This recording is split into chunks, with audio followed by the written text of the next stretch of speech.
상담에서 깨달음의 수위를 둘로 나누기도 하죠. intellectual insight, 인지적으로 아는 깨달음, emotional insight, 진정으로 깊이 각성하는 깨달음, 정서적인 깨달음 이렇게 나눕니다. 오늘 더 깊은 이해라고 했으니 깨달음으로 치면 인지적인 이해에서 정서적인 이해까지 나아가는 과정을 말하는 것이라 할 수 있고요. 관계로 말하자면 두 사람의 유대의 깊이가 더해지는 것을 의미한다고 하겠습니다. 제가 제목을 전문 상담이 줄 수 없는 용기라고 정했어요. 누군가 저한테 기독 상담이 무엇입니까? 라고 얘기하면 저는 특별한 게 없습니다. 그냥 일반 상담과 동일합니다. 기독교인이 하는 일반 상담이 기독 상담입니다. 이렇게 말을 할 것입니다. 어떤 이들은 기독 상담이 일반 상담에서 할 수 없는 영역들을 넘어서서 할 수 있다고 주장합니다. 그것은 일단 상담에 대한 정의가 다르기 때문에 그래요. 제가 말하는 상담은 전형적으로 우리가 알고 있는 일반적인 기법상의 상담 영역을 말하는 것입니다. 그래서 그것을 벗어나면 상담이라고 할 수가 없어요. 제가 전문 상담이 줄 수 없는 이라는 제목을 달았는데 어차피 상담은 제한이 있는 거예요. 상담이 모든 것을 다 감당할 수 없다라고 단정하는 것이 제 판단입니다. 그래서 그게 기독 상담이든 어떠한 식의 다른 테크닉의 상담이든 상담이라는 용어를 쓰는 순간 상담의 그 제한 영역에 준한다는 것입니다. 그런데 그 상담은 오늘 제가 읽어드린 그런 용기를 주지 않아요.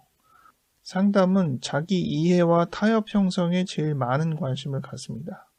인간이 어떤 존재인지, 그래서 내가 어떤 사람인지, 나의 그릇이 어떤 사람인지를 깊이 이해하는 데 상담은 유익을 줍니다. 그리고 그런 내가 이 세상을 살아가는데 무수하게 경험되는 갈등과 인간관계의 요소들을 보다 합리적으로, 효율적으로 타협할 수 있는 영역들을 계속 고민하게 해줍니다. 그런 면에서는 상당히 확실히 도움이 있어요.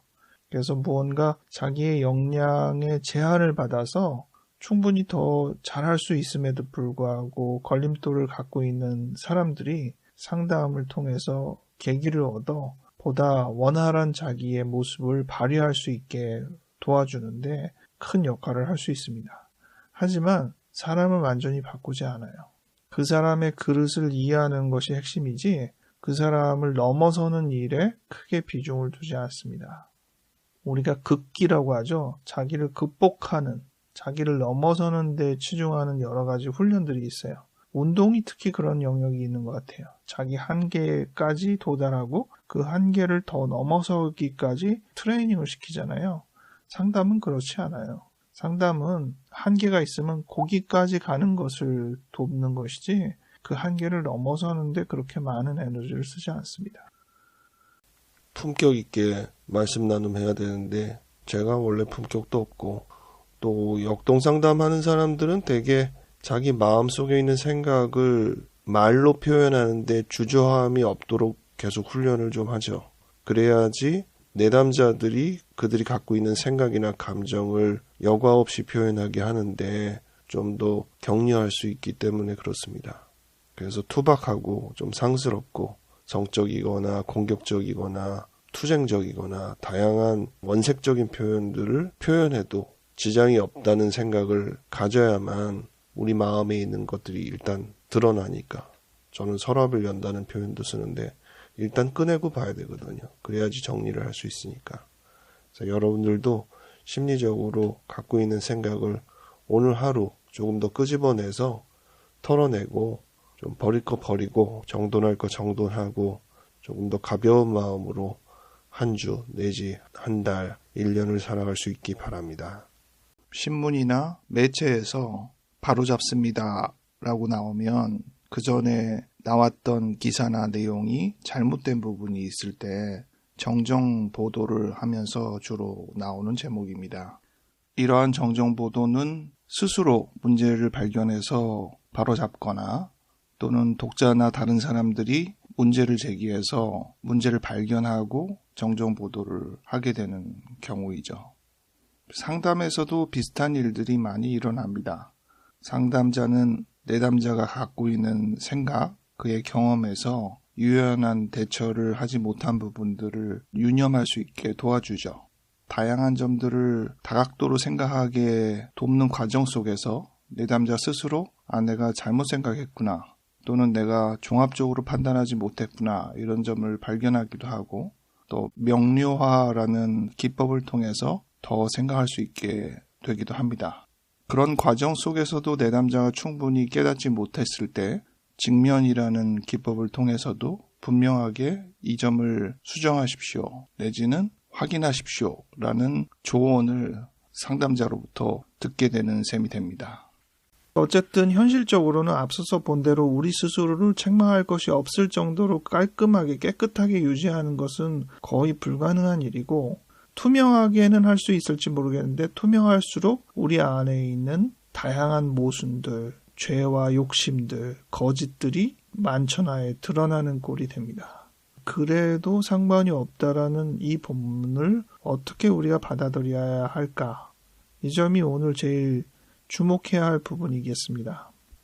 상담할 때도 처음에 방어적으로 자신을 가리다가 여러 기회를 통하여서 서서히 우리의 마음의 문을 열기 시작하잖아요. 그리고 솔직한 것들을 고백합니다. 고해라는 표현도 쓰고. 근데 이 고백과 고해의 상태는 굉장히 유약하고 위험한 상태가 될 수 있습니다. 마치 갑각류가 단단한 껍데기를 탈피 현상을 통해서 벗어내는 것과 비슷하죠. 그때가 가장 취약하지 않겠어요? 그런데 이 갑각류가 그러한 탈피 현상의 기회를 갖지 못한다면 또한 성장하지 못하잖아요. 그래서 이 유약한 상태를 잘 과정적으로 지나가면 오히려 더 성장하고 단단해질 수 있을 것이다라는 생각은 당연히 해볼 수 있습니다. 결과적으로 보면 우리가 우리를 투명하게 하고 더럽거나 모순되거나 갈등 어린 어떤 상황이 드러난다고 해도 그것을 수용하는 태도가 중요하지 않을까 싶어요. 긍정심리학에서는 우리가 잘났다, 우리가 능력 있다 이렇게 강조하는 게 아니라 우리의 모습을 긍정, 수용이라고 번역할 수도 있는데 받아들이는 것이 더 중요하다는 것이죠. 비록 부족함이 있어도 죄나 허점이 있다고 해도 있는 그대로 긍정적으로 수용하는 태도, 이것이 우리에게 꽤 중요한 것이다 라고 볼 수 있습니다. 상담 공부를 전혀 하지 않으신 분은 심리적 산소라는 용어가 낯선 용어일 거예요. 성경에 나오는 용어는 아닙니다. 이 용어는 자기 심리학을 주장한 하인즈 코옷이라는 학자가 자기 이론을 설명하기 위해서 만들어낸 말입니다. 그가 자기 대상이라는 표현을 만들어냈는데요. 처음에는 자기와 대상이라는 두 단어 사이에다가 작대기를 그어서 자기와 대상 사이에 어떤 관계적인 의미를 표현하기 위해서 썼던 표현이고요. 나중에는 그 중간 작대기를 없애고 자기 대상이라는 단어를 합쳐서 새로운 단어를 만들어낸 것입니다. 그러니까 여기에는 자기라는 개념과 대상이라는 개념이 섞여 있지만 자기도 아니고 대상도 아닌 제3의 무엇을 설명하기 위해서 이 용어를 만들어낸 것이죠. 이 용어를 설명할 때 하인즈 코옷이 심리적 산소다라고 설명을 한 것입니다. 우리가 살아갈 때 밥을 먹어야 하는 것처럼 또 식물들이 살아갈 때 햇빛과 물이 필요한 것처럼 산소가 생존에 그리고 성장에 필수 불가결한 요소임을 우리가 생각할 수 있죠. 마찬가지로 심리적으로 우리가 존재하고 성장함에 있어서 반드시 필요한 어떤 요소를 설명하기 위해서 심리적 산소라는 용어를 만들어낸 거고요. 그 개념이 바로 자기 대상이라는 것입니다. 자기 대상의 원형은 아주 어릴 적 아이가 성장할 때 양육자와의 관계에서 볼 수 있습니다. 주된 양육자를 주로 엄마로 생각하게 되니까 엄마와 아이와의 관계라고 말하면 되겠죠. 아이는 엄마를 절대적인 존재로 취급을 하기도 하고 또 자기를 절대적인 존재로 취급하기도 합니다. 동시에 그 두 존재가 서로 구별 없이 하나의 존재처럼 취급하기도 하고요. 이 세 가지 개념을 용어로 말할 때 과대자기, 이상화 부모상, 쌍둥이 이렇게 세 가지 개념으로 설명을 합니다. 그리고 이 특성을 상담 안에서 관계적으로 나타내는, 전위적으로 나타낼 때 거울전이, 이상화전이, 쌍둥이전이라고 말하기도 합니다. 저는 강의할 때 이 개념을 나 잘났다 너 잘났다 이렇게 설명을 하는데요. 거울전이 내지 과대자기라고 표현하는 것은 나 잘났다라는 표현에 해당되는데, 아이는 자기 자신을 가장 완벽한 사람으로 생각한다는 것이죠. 그래서 과대적인 자기라고 말하기도 하고, 내가 잘났음을 인정해다오라고 하는 표현이 거울전이, 나를 반사하는 모습은 오로지 긍정하고 칭찬하고 우러르는 표현을 쓰기를 기대하는 전이를 말합니다. 어릴 때는 그게 정상적인 반응이라는 거죠.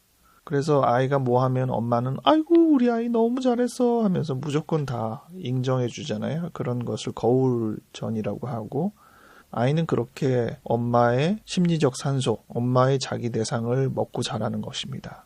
엄마 자체가 아니라 엄마가 제공하는, 또 엄마랑 아이 사이에 어떤 무엇을 표현할 때 자기 대상 내지 심리적 산소 이런 표현을 쓰는 겁니다.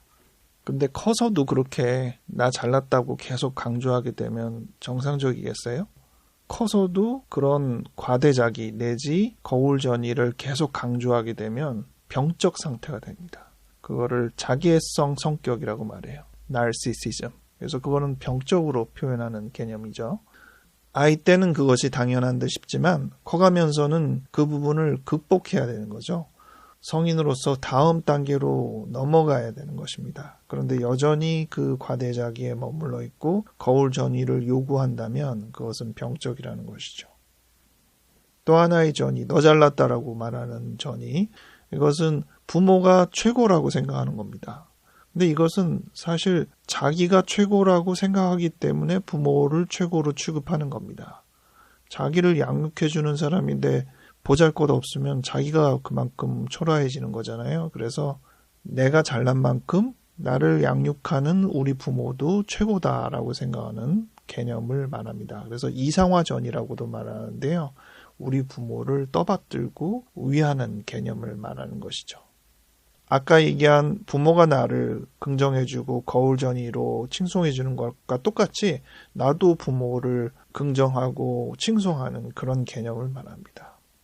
이러한 이상화전이는 성장하면서 실제로 그렇지 않다는 걸 맛보게 되죠.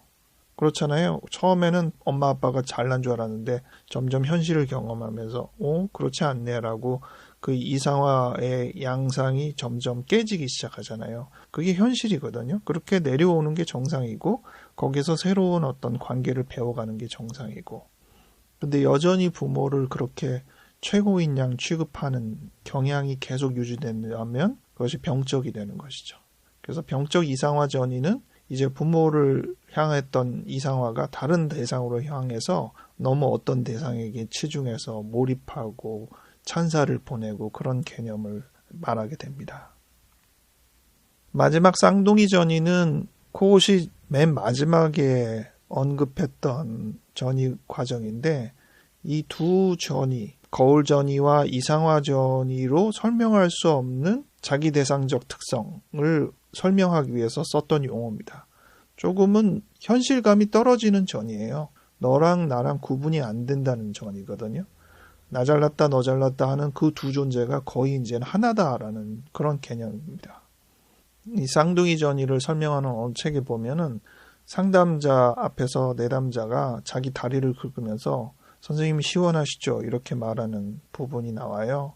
이 내담자는 자기 다리와 치료자의 다리를 거의 한 다리처럼 취급해서 그런 표현을 썼다는 것인데, 그런 정도로 혼연일체의 개념, 그것을 쌍둥이 전이라는 표현을 씁니다. 들어보시기에도 약간 섬뜩하죠? 그래서 이러한 전이는 주로는 자기애적 상태, 병적 나르시시즘을 설명하기 위해서 언급하게 되는 전이들이에요.